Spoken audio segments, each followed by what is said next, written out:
تعال بص كده على المنتخب ده بتاعنا كده من بره، وقول كده ايه، تبص على تريزيجيه كده ماسك، بص عليهم لعيب لعيب كده عشان تشوف احنا رايحين فين. مش انت زعلان اللي احنا طلعنا من قبل النهائي؟ طب تعال ما اقول لك بس، تعال. تريزيجيه ده كان وحش صح؟ امشي يا تريزيجيه، هات لي مين اللاعب اللي ممكن يلعب بعد تريزيجيه. لما تريزيجيه ده يبطل يعتزل، اعتزل الصبح، اعتزل دوليا، اختفى في ظروف غامضه، مين اللي هيلعب مكانه؟ ومفيش.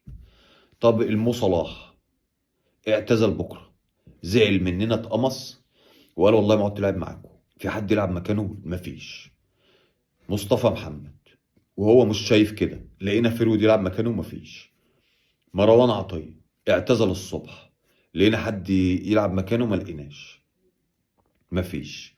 محمد هاني الناشئ، محمد هاني اللي عنده 30 سنة، لو اعتزل بكرة في باك رايت في مصر غيره؟ مفيش. وخط الدفاع لو اتخطفوا الصبح هتلاقي حد مكانهم؟ مفيش. احنا ما عندناش لعيبة في مصر، هم ال 15 لاعب دول، والباقي كله مفيش. مش حتى قريبين، مفيش اصلا.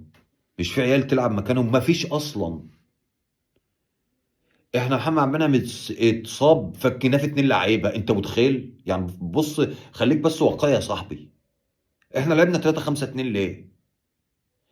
لان احنا محمد عبد المنعم اتصاب فكيناه ب2 عشان خاطر نغطيه. احنا لو امال لو محمد صلاح اتصاب بقى هيعملوا لنا قانون لوحدنا نلعب 15 نفكوا ب4 بقى. فاحنا على هامش الكوره احنا بنجيب اخرنا، احنا بندوس على اخر دواسة البنزين توصلنا دول 4.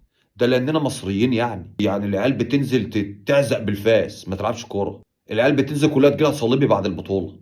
نص لعيبه المنتخب ده ما يروحوا لانديتهم يتصابوا من اللي يعملوه في المنتخب. جابوا بعد اخرهم، لو في 100% هم لعبوا 300%. هم عيال رجاله، بس لا يكلف الله نفسا الا وسعها. هيعملوا ايه يعني؟ ده اخرهم يا صاحبي.